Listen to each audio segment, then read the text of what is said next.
आज आपके सामने मैं एक कहानी कहता हूँ।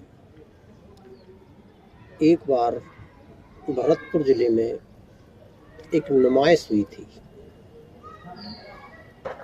वहाँ पर 2 रुपये का टिकट लगता था और उस टिकट को लेने के बाद व्यक्ति एक प्रदर्शनी में भाग लेता था। प्रदर्शनी में क्या था कि जैसे ही व्यक्ति वहाँ उस टिकट को लेकर के अंदर घुसता तो वहाँ एक बड़ा हॉल था और हॉल के बाहर एक पर्दा लगा हुआ था और पर्दे के भीतर एक दरवाजा था। तो जब कोई व्यक्ति उस टिकट को लेकर के अंदर उस पर्दे में प्रवेश करता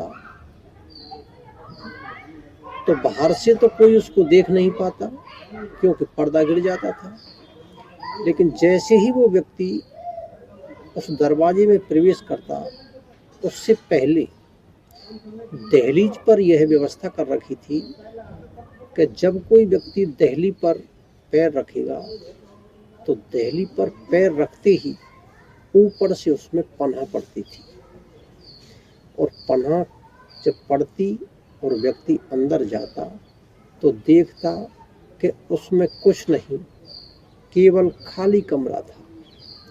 वहाँ न कोई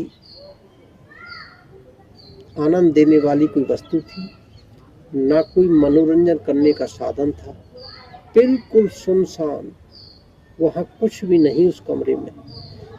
लेकिन चूंकि उस व्यक्ति के 2 रुपये जा चुके थे और मिला उसमें कुछ नहीं, पनाह भी खाली, जूता भी खा लिया, अब कैसे बाहर आके बताए कि वहाँ कुछ नहीं मिलता, वहाँ जूते मिलते हैं। तो वो ये नहीं बताता बाहर वाले को और कहता था कि बड़ा आनंद मिलता है, बड़ा ही सुख मिलता है। दूसरे लोग सोचते कि 2 रुपये में हमारा जाता क्या है, हम भी देख आए कि कितना आनंद मिलता है।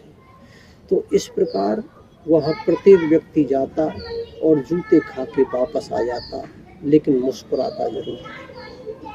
आप सोच रहे होंगे ये कहानी मैंने क्यों कही। ये कहानी मैंने इसलिए कही है कि धर्म के नाम पर भी यही पाखंड रचा जा रहा है। लोग जाते हैं बड़ी बड़ी यात्राओं में, ईश्वर की खोज में, वहाँ मिलता क्या है, धक्का मुक्की, परेशान, वही जूते। लेकिन यहाँ आके कहते हैं कि बड़ा आनंद मिला। और जब जूते खाने के बाद अगर कोई पूछता भी है उस प्रदर्शनी वाले मालिक से, उस गुरु से कि भाई वहाँ तो कुछ नहीं मिला, तो वो तर्क भी बड़ा उचित देते हैं। वो कहते हैं कि हम भी तो यही कहते थे कि ईश्वर निराकार है, ईश्वर शून्य में है, ईश्वर शून्य है, वहाँ कोई विचार नहीं रहती, वहाँ कोई वस्तु नहीं रहती, बस आनंद रहता है। और वही तो आपको जूता खाने के बाद वहाँ मिला। यानी कि वो तर्क द्वारा आपको संतुष्ट करने की कोशिश करते हैं। एक कहानी में और कहता हूँ जो आपको स्पष्ट करेगी कि ये बड़े पाखंडी किस प्रकार आपको दिग्भ्रमित कर रहे हैं। एक बार एक पंखा बेचने वाला था। पुराने समय में जो पंखे चलते थे डंडी से जिनको हिलाया जाता था, उनको वो विक्रेता गली में आवाज़ लगाता, कोई पंखा ले लो, ये पंखा बड़ा ही अनमोल है, ये बहुत दिनों तक चलता है, यह टूटता नहीं है, इसकी गारंटी है। यह आवाज़ जब लगा रहा था तो वहाँ एक राजा था, इस आवाज़ को सुन रखा था। उसने पूछा अपने दरबारियों से कि जाइए और इस व्यक्ति को लेके आओ। वो गए और उस व्यक्ति को लाए कि बता भाई तेरे पंखे की क्या शर्तें हैं। उन्होंने कहा, महाराज, यह पंखा अनंत काल तक चलता है और इसकी कीमत भी ज़्यादा नहीं, केवल 20 रुपये है। भरोसा तो राजा को नहीं आया, लेकिन फिर भी उसने वो पंखा ले लिया। लेने के बाद वह राजा अपनी जो रानियां थीं, पटरानियां थीं, उनसे कहता है, इस पंखे को मेरे ऊपर मेरी हवा करो। और पंखे से जब वो हवा करने लगी तो 10-5 दिन में ही वो पंखा टूट गया। राजा सोचने लगा, इस पंखे की तो गारंटी थी, अगली बार जब वो कभी विक्रेता आएगा तो उसको मैं जेल में बंद करूँगा। 10-5 दिन बाद फिर आया बेचने वाला।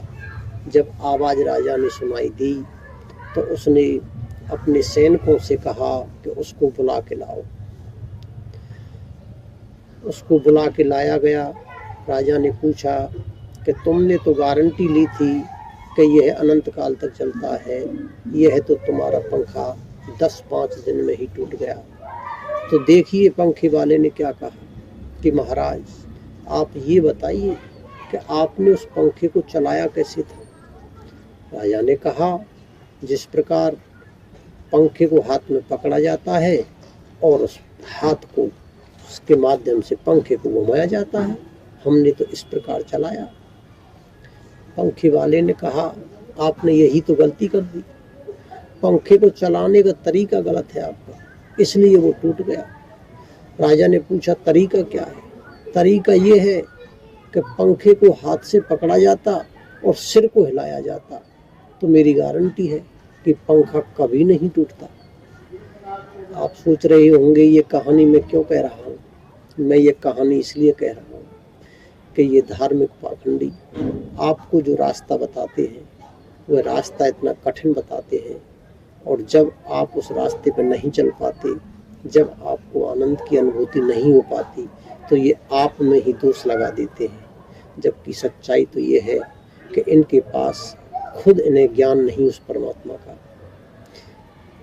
जब इनके खुद के जो आनंद रूपी बल्ब है खुद के ही नहीं जले, तो तुम्हारे बल्बों में ये कैसे रोशनी पहुंचाएंगे। और जब तुम्हारे बल्ब नहीं जलते हैं आनंद के, तब ये तुम में ही दोष लगाते हैं कि तुम्हारी डोरी खराब है, तुम्हारा बल्ब फ्रीज है। जबकि सच्चाई ये नहीं है। सच्चाई ये है कि अगर व्यक्ति आनंदित होना चाहता है, उस परमात्मा को अनुभव करना चाहता है, तो रास्ता बड़ा सरल है। ईमानदारी का पालन करें, सत्य बोलें, किसी को दुख न पहुंचाएं।